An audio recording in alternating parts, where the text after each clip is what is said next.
Okay, is everything good now? All right, we are clickety clock. We are freaking back. Jeez, man, I have no clue what happened, man. I have no clue. I have no clue what freaking happened.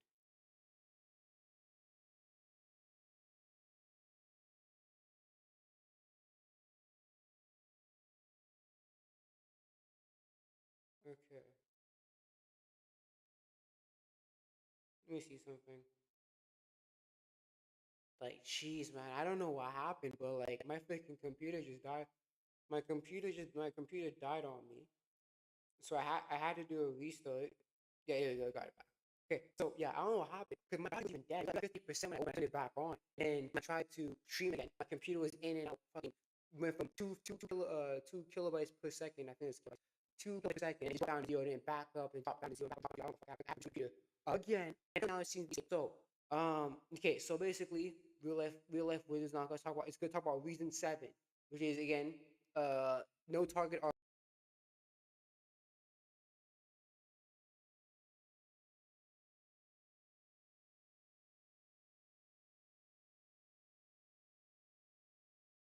we're no target audience, which is okay. Let's continue. Jeez, man. Industry has the intelligence or the courage to ask, who is any of this for? Okay, I'm a marketing guy. I work in marketing for a living, and the absolute first rule of making anything, be it a product, a show, a sandwich, is Uh huh. who is this for? Who Yeah. is the audience? Who are you trying to reach here? Mm-hmm. What do you want them to know? How do you want to give them whatever it is that you've made them? These shows have stopped asking this question. They write for everyone, which means You appeal to no one. When you try to write for everyone, you appeal to no one. That's basically what it is. I need you to understand this. They're actually writing for no one. Let's start with Starfleet Academy because, Oh gosh. yikes, this show is framed concerningly as if it's for kids. You have young protagonists in a university school setting and lots of coming of age subplots. You got dormitory activities, and these young people are going to classes and taking tests. Like, okay, fine. Now, the show plays and speaks to the viewer as if they are children, as if the viewer is in middle school. There is a very clear juvenile nature to the way these stories are presented, except, and this is a big factor here, the show contains fornication, hookup culture, perversion, crude sexual references, and lots of high caliber swearing. So it is explicitly and undeniably not a show for children, despite being framed to be. Mm-hmm. So who is it for? It's not for the young audience, the premise and everything suggests. It's not for the older Star Trek fans who want exploration, philosophy, and moral dilemmas, because there's none of that. It's not for the casual viewer either, because Star Trek requires a ton of context. This show is a terrible on ramp for new viewers, and because of all of this, it's actually for nobody.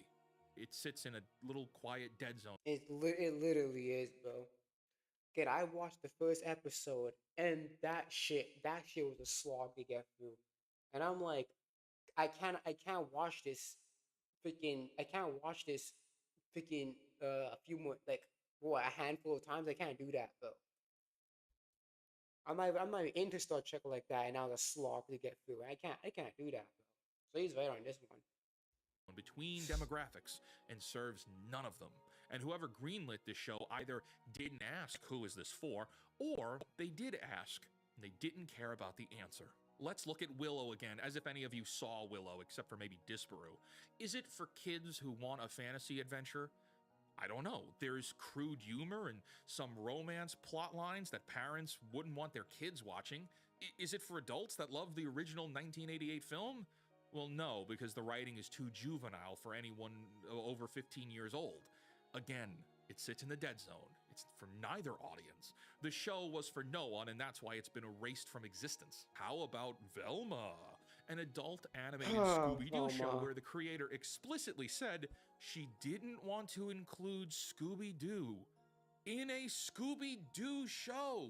She hijacked the brand, stripped everything recognizable away, and then used Yeah, the name. basically, she didn't want it to be she didn't want it to be Scooby Doo. She didn't want to bring add in Scooby Doo because Scooby Doo is what makes it for children.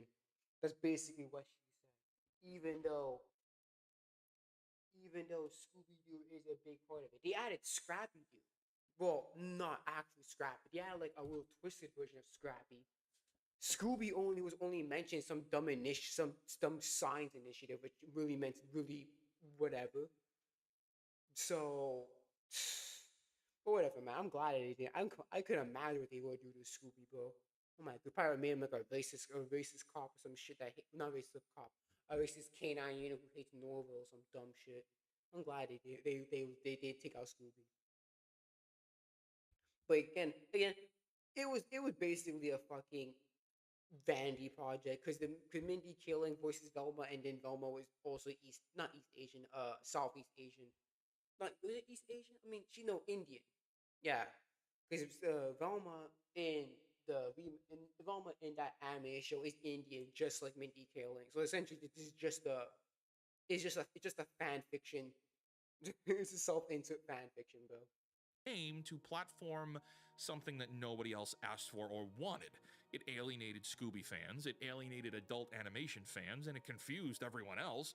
It offended everyone. This is one of the lowest rated animated shows in modern memory, and it's another case study in having no idea who your audience is and then not caring enough to find out. We know the audience is. It was for herself. It's for Mindy killing herself. That's her. That's the audience. The audience is for her. It's for her and herself only. Ah, yes, the Acolyte. Let's rewrite the entire narrative of Anakin Skywalker's Chosen One story and replace it with something that, firstly, will upset longtime and casual fans, but also will tell it in a way that makes it so everyone watching has an extremely hard time empathizing with any characters on screen. If the original Star Wars films could be summarized down to learning to forgive the failures of your father, this show is the opposite. Don't forgive your father, kill him. Kill him now. If you can't identify the audience, you can't serve the audience. Yeah. And the result is a product that satisfies nobody while actively offending the people who cared about the property in the first place. Reason number 8, the vanishing act. Even when one of these streaming series actually does its job and earns your emotional investment, these companies have found a way to ruin it anyway. They disappear for years. Severance Season 1 ended in April 2022 with one of the most well-respected cliffhangers in modern television. A scene designed to make you need to see the next episode immediately, and that was the entire point. But Season 2 didn't arrive until January 2025, nearly 3 years later. 3 years of your life between, oh my god, what happens next, and then actually finding out. And at that point, who cares anymore? Stranger Things. Season 4 dropped in 2022. Season 5 premiered late 2025. 3 years. These child actors became adults between seasons. The total gap between Season 1 in 2016 and Season 5 in 2025 is nearly a decade for a single show with a total of 42 episodes. It's also one of the most expensive shows of all time. Everything about this is entirely absurd. Euphoria. Season 2 ended February 2022. Season 3 is dropping at some point in 2026, giving this show a 4-year gap. And the writers actually had to account for this because all of the actors have now aged 4 more years. They don't exactly look like they're kids. Westworld. 2-year If I gaps. remember correctly, I think one of the actors died as well. I think one of the actors died I don't know if they died during production or they died after season 2, but I know one of the actors for the series died. Between every season, the quality declined, the audience evaporated, and by season 4, nobody cared anymore, and it was canceled. Invincible, an animated show. There's no live action scheduling issues, there's no actors aging out of roles, there's no on location shoots, and it still took 2.5 years between seasons. And then they split season 2 in half with a months long break in between. Yeah. An animated show couldn't Yeah, I be. remember that dumb shit. That shit was stupid. It was like, here's season 2, first half.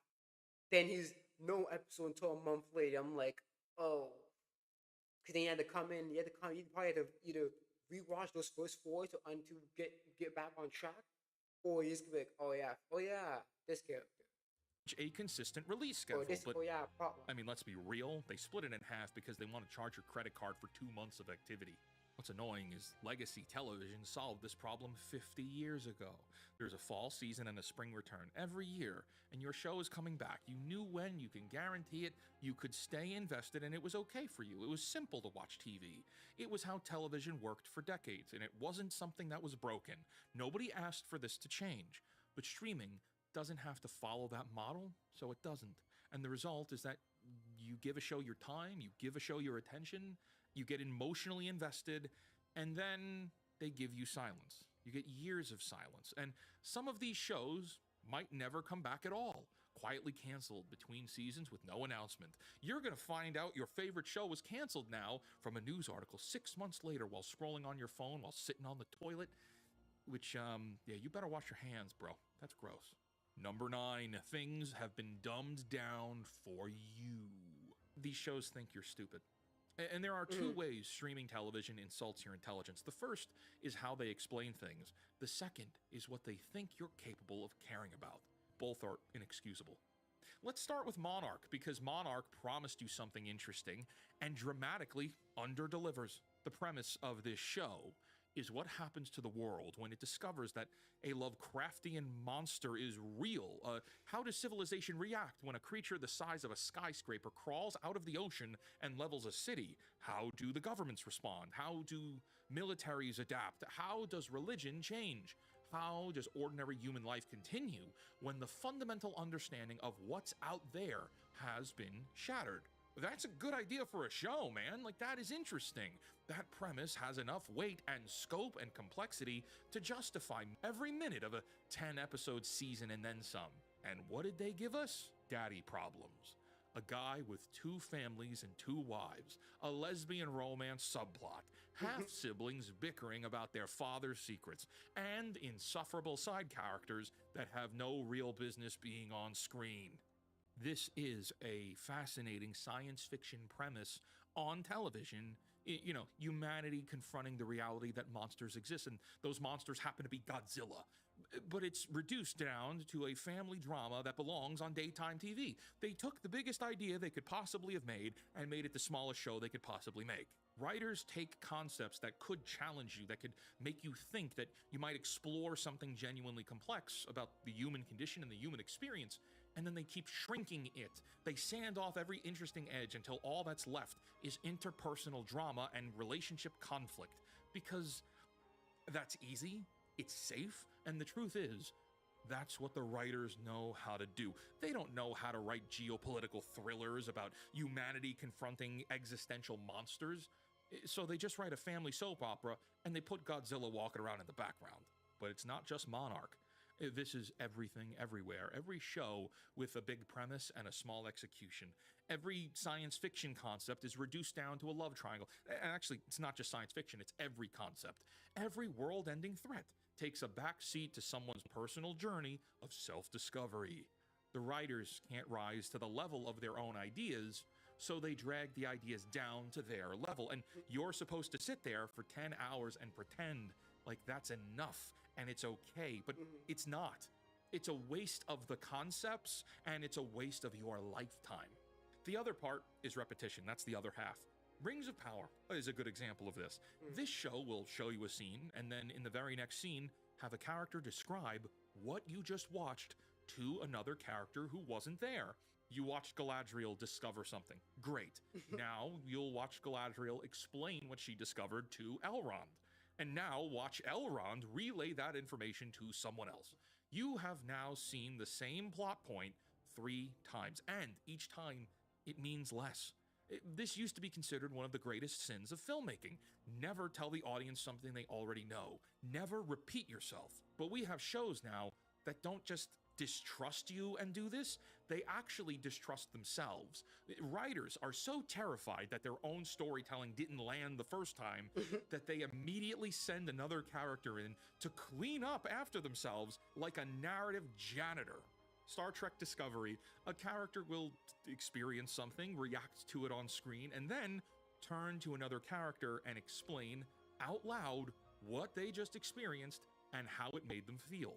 Wheel of Time, prophecies and world-building concepts repeated by multiple characters across multiple episodes. Stranger Things, how many times and in how many ways do characters need to explain what they're doing, how they're doing it, and why? Every character has an aha moment using props to explain their ideas, Jeez. and then they We need to look repeat old that in that. idea What the to hell? Oh, let's go back. what they're doing, how they're doing it, and why. Every character Jeez, why does she look so old? No, that's not Millie. That's someone else. I thought like Millie for a second. I'm like, that's Millie Bobby Brown. Holy shit, you look old as shit. has an aha Aged moment terribly. using props to explain their That's ideas, probably the mom. and then they Sorry. need to repeat that idea to all the other characters again and again. There she is. Every Marvel Disney Plus show Got does the same this damn too. haircut. The villain's Hair's plan is back. explained a minimum of 3 times. Once when it's discovered, once when the heroes discuss it, and once during the confrontation. And every twist is immediately followed by a character saying some version of, wait, that means... Now I can hear you in the comments. Yeah, repetition and over-repeating the plot is something that Netflix pushes on purpose. I know that. I covered it extensively here, and you should watch that video after this one. But by engaging in this repetition practice, something is happening to the impact of the stories no one in Hollywood has realized. When you repeat information 3 or 4 times, you're actually destroying it. You take a moment that should have had impact, a reveal, a betrayal, a twist that should have knocked the audience sideways, and you make it weightless. And from this, the audience learns subconsciously that nothing matters on the first delivery because they're going to hear it again in 5 minutes anyway. So realistically, they stop paying attention. They have no reason to keep paying attention. You're just going to keep repeating yourself. This is a bad formula, and I hope they change it. They probably won't, but I could hope. Reason number 10, writers' hubris. This is the last point. It's the most important one as well, because everything else on this list describes how streaming television fails at craft. Bad structure, bad pacing, bad writing choices. These are fixable problems if the people in charge cared enough to fix them. But this point here is different. And I'm going to use Star Trek as a primary example, but what I'm describing is happening across the entire industry. Star Trek was built on a brilliant idea, a future where fundamentally different cultures coexist while remaining fundamentally different. Klingons valued honor and combat above all else. Vulcans valued logic and emotional discipline. Ferengi valued commerce and profit.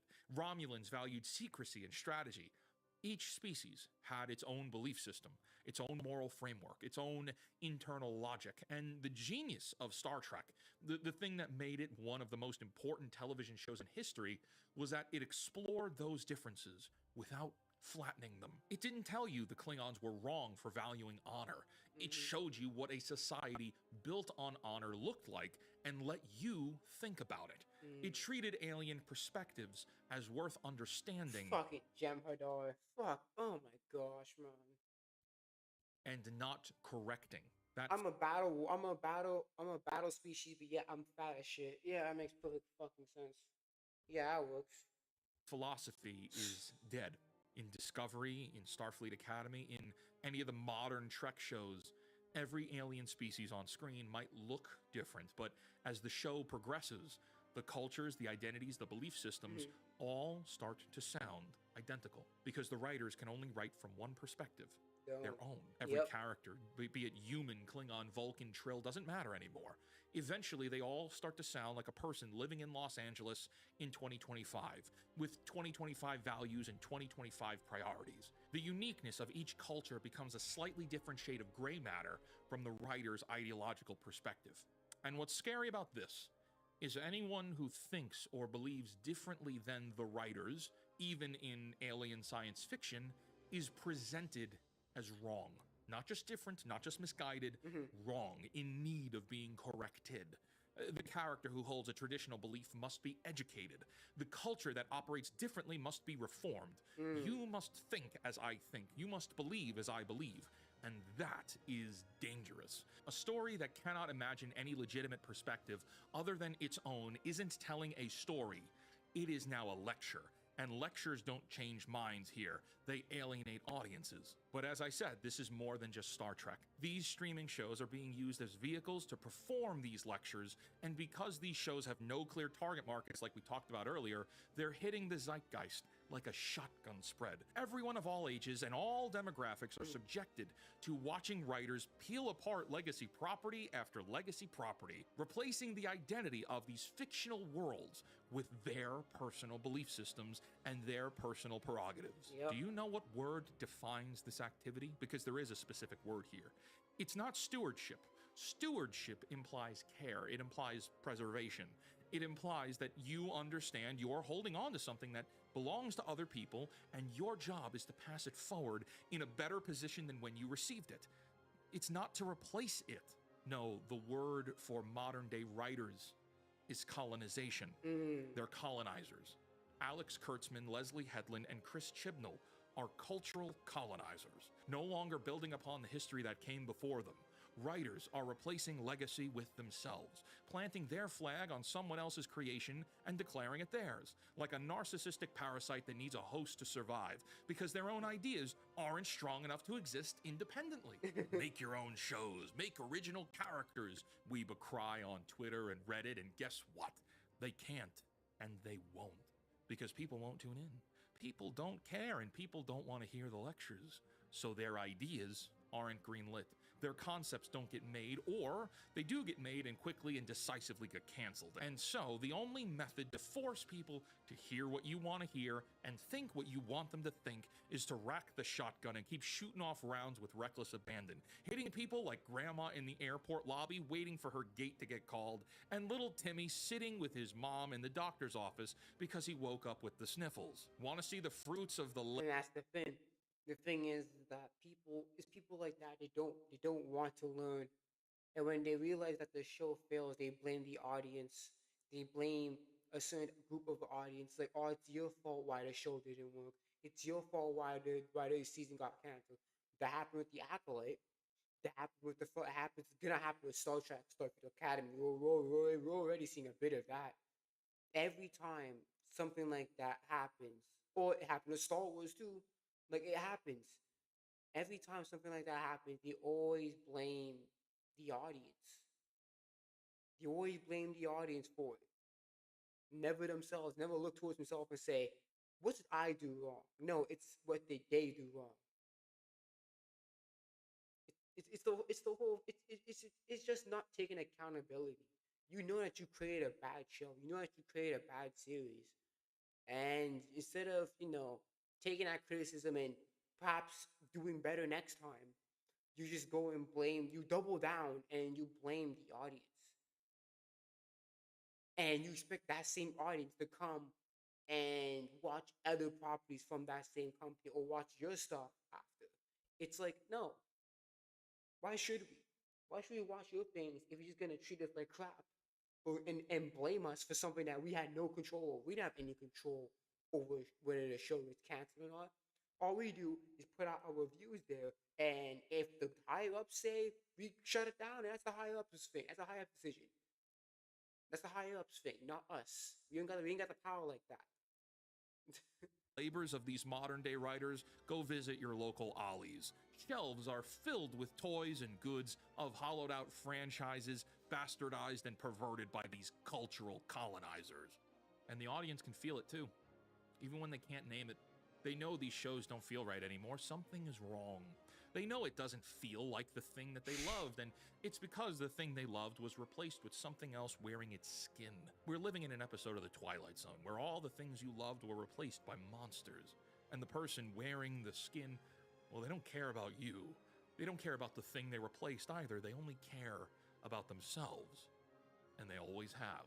I started this video talking about Monarch, a Godzilla show, a show that should have been one of the easiest layups in the history of television, but it was a 10-hour, stretched thin family drama with mystery boxed plots, feelings detours, fake movie visuals pasted over a weak script, and a silly podcast reference in 2015. All because writers couldn't resist winking at the audience instead of respecting the world they were supposed to be building. And now season 2 is on the way. 10 more episodes, 10 more hours, the same problems wearing a different monster suit. But Monarch isn't the disease here. Monarch is a symptom. Mm-hmm. Every show I named today is a symptom, and there are countless more I didn't name that I look forward to hearing from you in the comments about. These 10 reasons describe a system, a machine, a model of content production that has replaced storytelling with content generation. It prioritizes retention metrics over narrative quality, brand management over creative vision, the algorithm over the audience. These companies do not care if the shows are good. They don't even really care if you watch them. They care that you stay subscribed. They care that the next episode autoplays before you have time to think about whether it was worth watching. They care that you keep scrolling through the library long enough to justify the monthly charge on your credit card. It's all part of the business model. You're not really the audience. You are the product.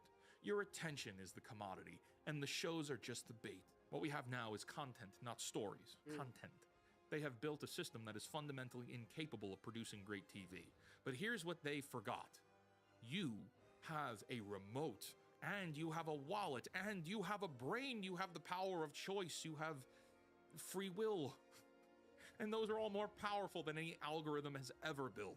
So stop subscribing to these services that waste your time. Stop watching shows that don't respect you enough to tell a complete story. Stop accepting cliffhangers with no resolution. 3-year gaps between seasons? No thanks. Stop giving them your time. Because your time is worth more than their content. Your time is worth more than any of this. So I would charge you now to support the storytellers who do respect you and do respect your time. The ones who tell complete stories, the ones who maybe don't need 10 hours to say what should have taken 90 minutes. And if you have trouble finding them and you can't find them because it is hard and there is some work to be done on that front, maybe it's time for you to pick up the tools and make something new yourself. The tools are available right now. The old guard is failing. Hollywood is failing. Yep. Someone is going to replace them. And again, it's too far in between. Like, good movies are so far in between. Hey, look, Sinners. Hey, look, Sinners is good, but yet that okay. What about all the other movies that came out before that? That's the thing about Hollywood. You get a few good ones, but then the rest of them are shit. So As well be you. Until next time, my friend. yeah, I mean, especially the 10th one. That one is the most important one because if if um if they don't care about improving their works, then it doesn't matter about doesn't really matter because you can analyze the story all you want, and if they come in and say, yeah, I don't, yeah, no, oh, let's see this shit here. How do we start? Hmm. He said if we do, he will fuck my whole family. And at some point, you know, it's his basketball court. At some point, I just can't stand. I gotta stand up for myself.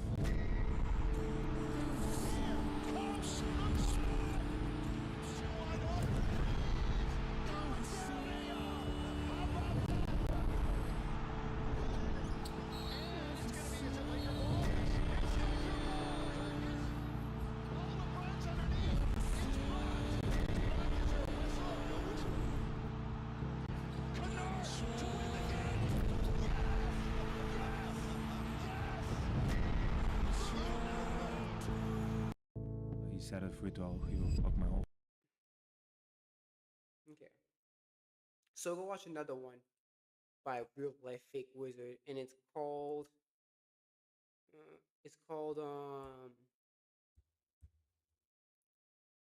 Real Life Fake Wizard. It's called sorry.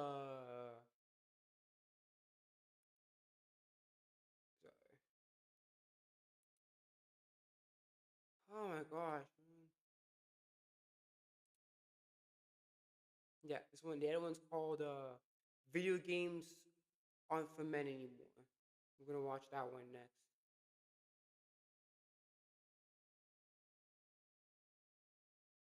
The video game industry's collapsing. Okay, let's watch this one. We're gonna watch this one, then we're gonna end the stream because it's over 2 o'clock, and I have to use the bathroom.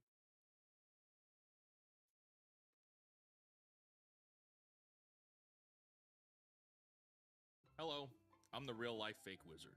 A research and consulting firm called Ampere Analysis just presented a study claiming that female players are, quote, an overlooked opportunity for growth in the gaming industry. Their senior analyst, Katie Holt, stood up at a conference and told a room full of executives that women make up 48% of all gamers, that the industry is leaving money on the table, and that studios should be developing new types of content, including romance, lifestyle, cooking, travel, and fashion-themed games paired with puzzle and simulation games in order to attract women who do not currently play any video games at all. Now, if you're sitting there thinking, gee, attracting females that don't play games at all? Well, that sounds awfully familiar, doesn't it? You're right.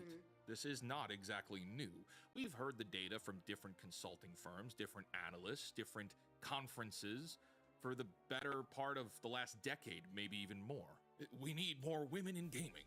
Women are underrepresented. Women make up half of the gaming populace now. And all of those claims are coming from people who are not giving you the full picture, and they're coming from a place of bias and prerogative. Every single time a studio has taken those claims seriously, the results have been catastrophic. Not for the consulting firm, of course. They got paid and they get to sail into the sunset to spread more divisive rhetoric. But for the studios, the developers, and the actual paying customers, they'll watch franchises get dismantled in pursuit of an audience that doesn't exist. The data reported by Ampere Analysis is troubling. There is evidence of sexism for both men and women in this data, and should any executive take this information seriously, it paints a picture where there will be even fewer new video games that are made for men.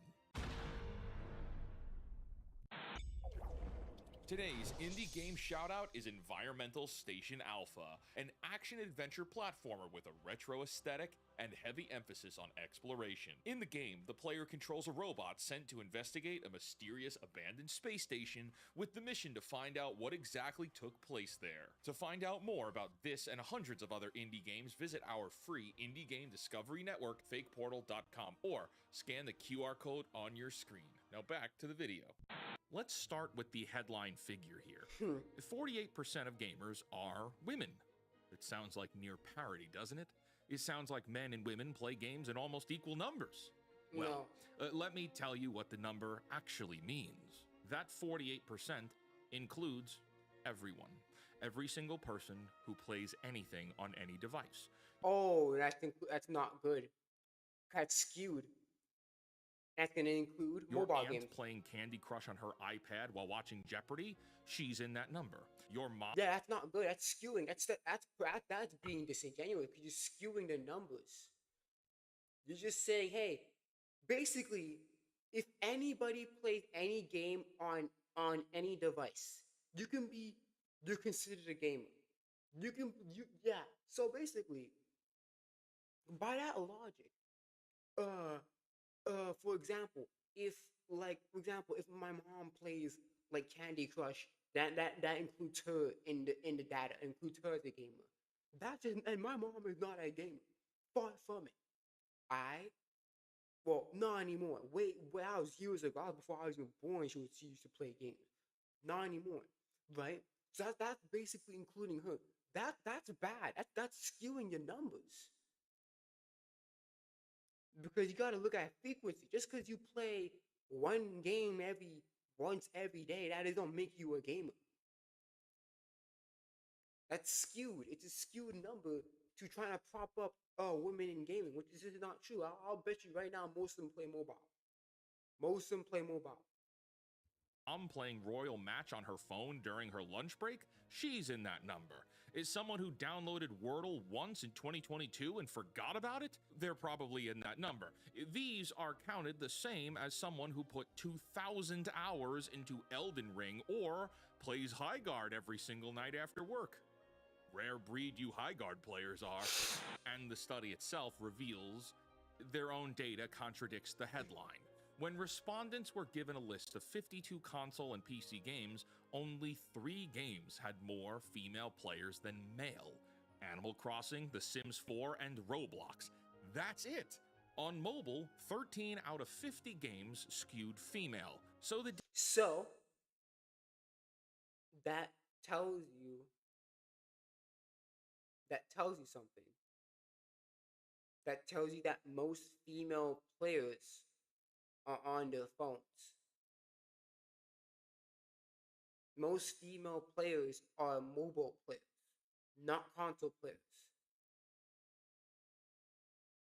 Again, that's purposely skewing the numbers.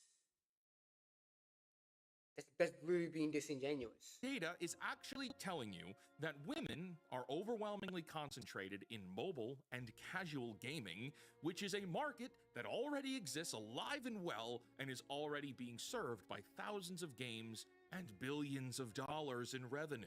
But see, that doesn't make for a good presentation at a conference. Hey, executives, the market is functioning as expected. Yeah, that doesn't sell consulting contracts. Nope. So instead, you take the 48% number, you slap it on a slide, and you tell a room full of corporate decision makers that they're missing out on, what is it, 922 million females? Every suit in that room will get dollar signs in their eyes. Cha-ching! I've talked about things like this before on this channel.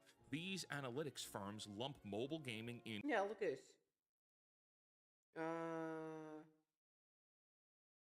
Look at this here. Tablet gamers, more female. Smartphone, more female. Oh, look at the again. Look at that. It shows a lot of them, freaking mobile users, and she's adding that to the evidence to say, hey guys, there are 40% of gamers that are women. Okay, but what system do they play on? she ain't told that, does she?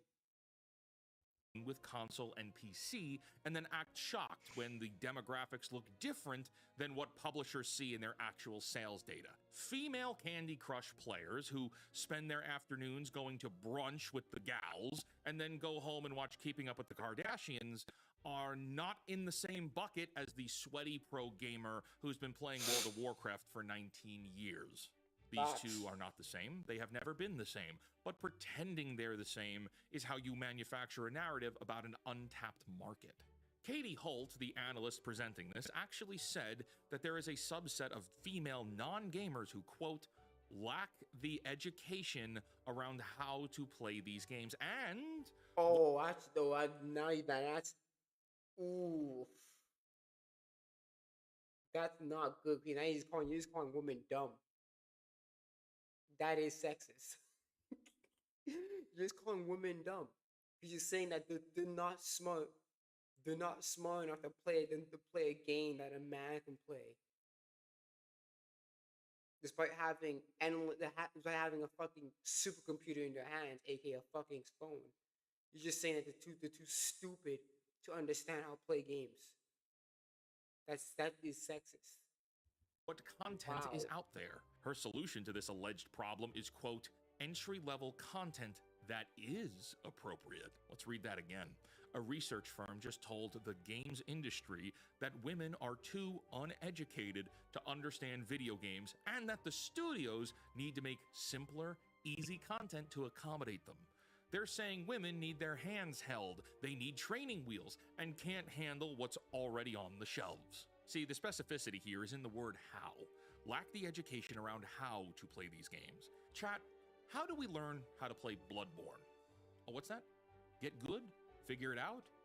How do we learn how to play Halo? Play the campaign, maybe? How do we learn how to play Call of Duty? Play Call of Duty. I think all of these are pretty simple. And in the same way, let's see, for an example, I'm not good at Bloodborne, which I'm not. I'm not good at Souls-like games. Should Bloodborne or any... I suck at Souls-like games too. Like, I remember playing Elden Ring. I died so many times. I suck at Elden Ring. It's fun, but I suck at it. I really do. Souls game need to adjust itself down to entry-level content that is appropriate in order to cater to me? Well, no, because then it wouldn't be Bloodborne anymore, or Halo, or Call of Duty. You can't have it both ways. You can't stand at a podium. Yeah, and that goes back to what he said in the last video. Who is your target audience? Because someone out there is going to like that game. Like, someone out there who is a big Soulsborne fan is gonna like Elden Ring or like Bloodborne or Demon Souls or whatever, because that's their thing. But if you try to do some shit like if you're trying to do shit like trying to make things easier to appease to everyone, that's a problem. I think even Elden Ring tried to doing that. I think people complaining that I think people were complaining that they should lower that the Elden Ring does should lower the difficulty. They didn't, luckily, but people were complaining about, oh, Elden Ring was too hard. I'm just like, you gotta. It's literally trial and error. That is literally what these Soulsborne games are. It's trial and error. You gotta die multiple times and then learn your mistakes and then redo it again. That's how I learned from Elden Ring. It's a lot of trial and error. And yes, it is tedious, but it is well worth when you end up beating the villain or something, or a villain or an enemy or a boss or whatever. And say women are silently crushing it in Fortnite lobbies, and then in the next breath, say they need entry-level experiences. Those are two completely different people. Their study needs both to be true because both support the quote, untapped market conclusion. One of those people is already a gamer. The other has no interest in games. But this study wants developers to make non-gamers into gamers. One inflates the size of the opportunity, the other... It's funny because one side is for a certain device, which is a phone, right? So one side is already taken out by another device, and then another one has no interest. justifies I'm sorry, you can't just say, "Oh, but it's a subset of female gamers that want to play but don't know how to." It's just like, what the fuck are you talking about? If you think that's the case, that means they're just not interested in playing games, and that's okay. There's nothing wrong with that. But again, you're trying to manipulate the cash people to hand out that cash, that cash splash. product recommendations. It's intellectually dishonest. And then we get to the genre recommendations. A little condescending with this one. Ampere's TV and film research shows that women gravitate toward romance, drama, and lifestyle content. Things like cooking, travel, and fashion. Ampere's recommendation is to take those preferences and pair them with puzzle, simulation, and adventure games. Think about what that means. They took data about what women watch on television, which is a completely passive medium, and decided that's what women must want in an interactive medium. A woman watches a cooking show on Netflix, therefore, she wants a cooking game. This is a big logical leap, and the entire recommendation framework from this company is built upon it. You're not asking female gamers what they want. This company looked at what women watch and just assumed the rest. Well, guess what, chuds? That is stereotyping on behalf of this company. Yep. That's not very progressive of you, marketing research firm. I'm not sure women like being reduced down to romance novels and cooking shows, and then that being called insight. This entire study is talking about a target market that I'm calling the unicorn audience. If you get them to buy your product, all of your wildest dreams will come true. AKA, it's the modern audience. Those are the same ones that end up defending, that end up criticizing people for having attractive female characters, and then when a game like a woke game or whatever comes out, they don't buy the game because they never cared about the game. They just cared about the drama surrounding it. They never cared about playing the game itself. However, they don't exist. This audience is not really there, and yet corporate executives and their consulting firms have convinced themselves this imaginary customer base does exist. An audience that looks nothing like the people who actually buy games or plays games, but has all this theoretical disposable income they're just waiting to spend if only studios made different products. Ampere says there's a 4% gap between male and female gamers. Across their survey markets, that represents roughly 93 million fewer female gamers than male. Now that sounds humongous, right? That's the number they want executives to fixate on. There's 93 million potential customers out there? No way! Except the study also says that 47% of female non-gamers would never consider playing video games at all. So right away, you've cut your quote opportunity almost in half. You're down to about 49 million, and of the remaining 53%, how many gave a polite answer on your survey? Yeah, see, we have to remember here that all of this data came from surveys where they were asking questions. If given the option of why you don't play video games, which is a better answer? The gamer chud community is toxic, or I just don't care about video games? We don't actually know because this is a generalized survey and it's generalized data. 46,000 respondents self-report answering questions about their habits and preferences. Except there is decades of market research showing that consumers are terrible at predicting their own behavior and therefore give really bad survey answers. If people tell you that they're eating healthier in a survey, but then as soon as the survey's over, they're going out to the store to buy a box of Frosted Flakes. Let's also note there is no conversion funnel data in this study. There is no evidence that building romance-themed puzzle simulation hybrids actually turns a woman who doesn't play video games at all into a woman who does. No. Everything this study reports is purely speculation. Now, you want to talk about education, right? And ease of access to gaming?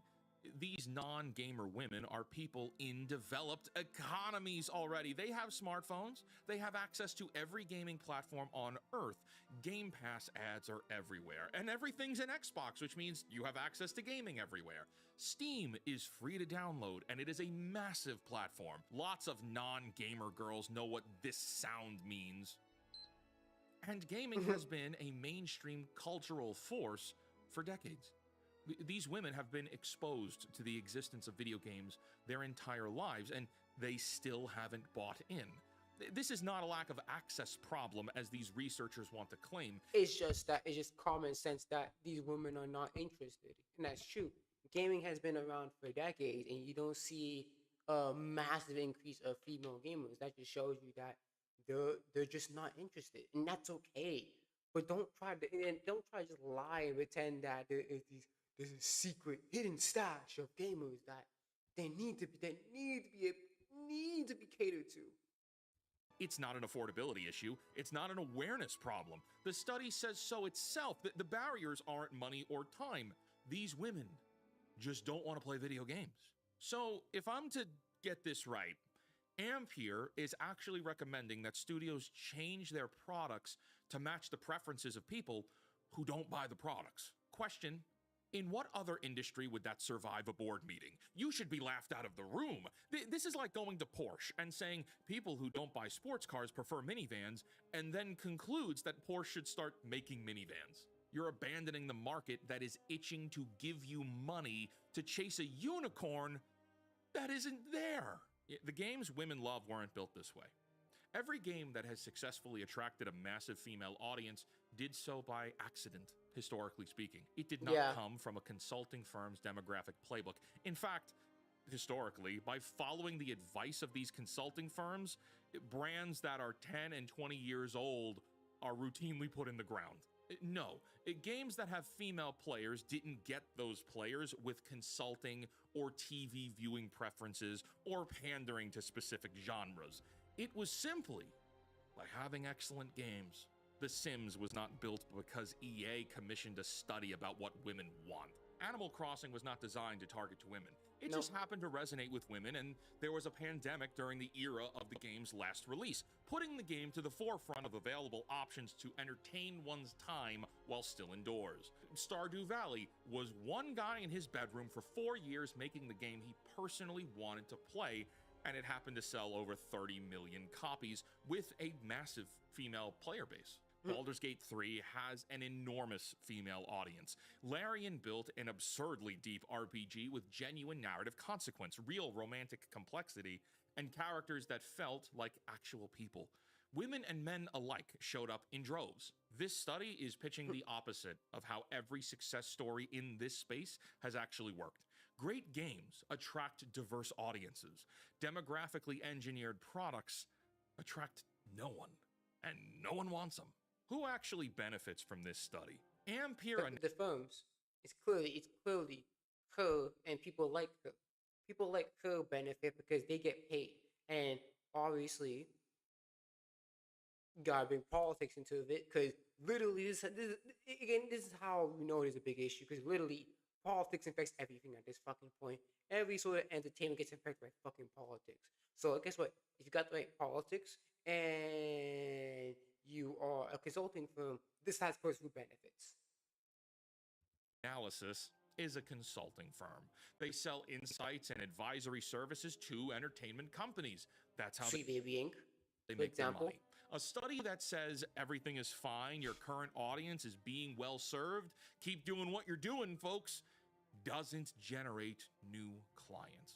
Nor does a study that says serve your current audience better draw headlines, especially at a time when the video game industry has made it clear they actively hate and detest their current audiences that do buy products. Every executive who reads a headline saying women are underserved in gaming will panic about missing growth and will become a potential Ampere customer.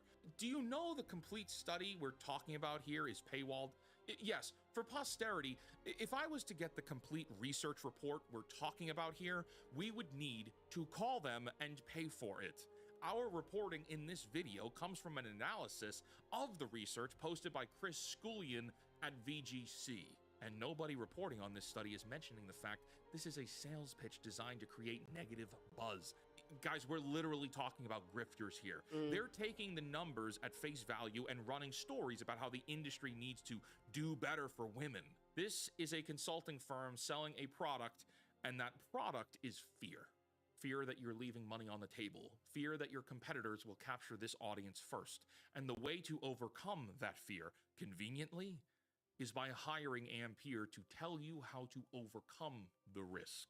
Look, here's where I want to land on this. The discussion around women in gaming has become so bastardized and so corporatized that it doesn't even resemble a real conversation anymore. On one side, you've got people who genuinely hate the idea of women playing games at all.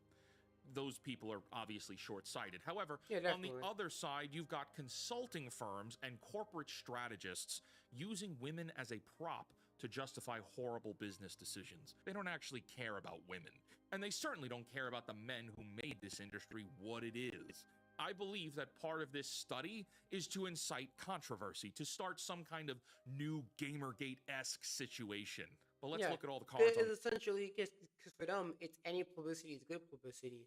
So it's regardless, and obviously, controversy is easier to farm than actually creating something good. So they're gonna start controversy to get up there. the table, right? Today, there are more female protagonists leading AAA games than ever before. Yep. We have 10 and 20-year franchises having their male protagonists replaced with women hitting those quotas of representation. And besides that, there are overall significantly more women in gaming, and not just mobile gaming. And that's not because of companies altering their aim. Streaming and content creator culture has opened the floodgates and invited women in to the gaming sphere. Women come across games through social media and content creators and streamers, and eventually, lots of them want to try it out. That number grows yearly. Every single time corporations take the advice of these consultancy firms as fact, the existing customers get burned. Developers lose their jobs, franchises die, and those same out-of-touch executives who listened to the snake oil salesman research firms will look around and say, time for my golden parachute. I don't know when this industry is going to learn. Perhaps it never will. It probably won't. But you want to know how to make infinite money? Make good games. That's it. That is literally it. Make good games and people will play them and people will buy them.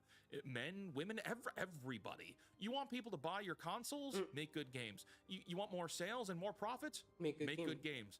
No, we don't want roadmaps. We don't want half-assed releases. We don't want $100 season passes that still don't cover all of the content. We Oh, just I hate that shit. One thing I definitely hate is the whole half-ass games. Like here, we're gonna release this game, ends up being super buggy, and then oh, here's a big ass patch. I'm like, I don't like. Why didn't you fix this before, bro? Like I remember when 2K used to do that shit, man. It doesn't do it as much anymore. For now, it's like minor patches. But like back in the day, man, they had these big ass patches, and it was so stupid, man. It's like, wait a minute. It was like, yo, man, and obviously, a lot of other shooters, a lot of other games do that too. It's like your game is damn near unplayable until you get this massive patch. It's just like, come on, man. You guys did not realize this sooner. You guys don't have QA. You guys have QA for a reason, bro.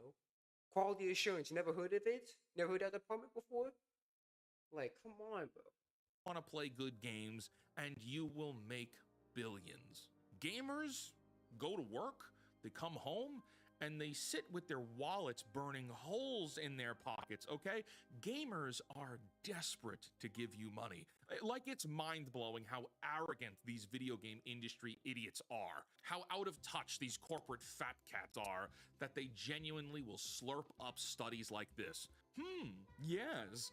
We need to get wine moms that watch MILF Manor to buy PlayStations and play Elden Ring. That will please Miyazaki greatly. You suits are so stupid. Until next time, my friends, create, innovate, inspire, and for the love of God, cancel Disney Plus. If this video brought you any value, And that's true, man. It ain't for us no more. It ain't for us no more.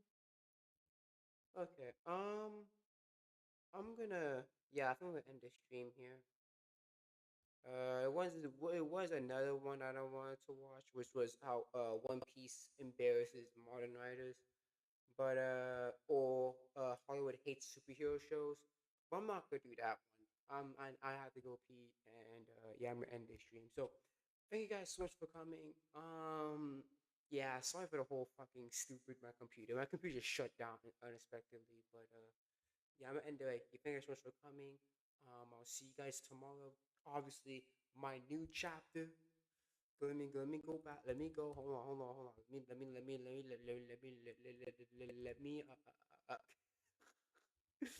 let me promote it. Let me promote it. Let me promote it. Let me promote it. Let me promote. Let me promote. Let me promote. Let me promote. Hold on a second, guys.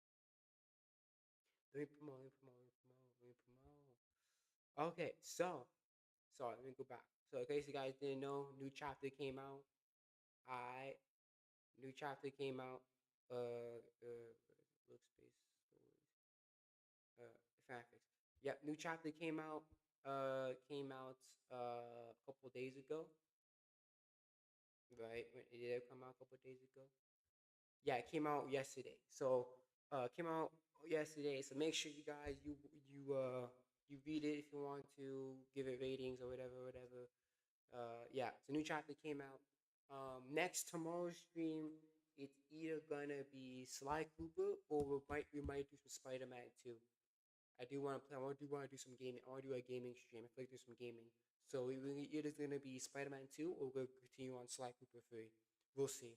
But I'm gonna end the stream right here. Thanks for coming. I'll see you guys tomorrow. And yeah, I'm gonna be shooting back to you on YouTube most likely. And yeah, I'll see you guys tomorrow. Peace.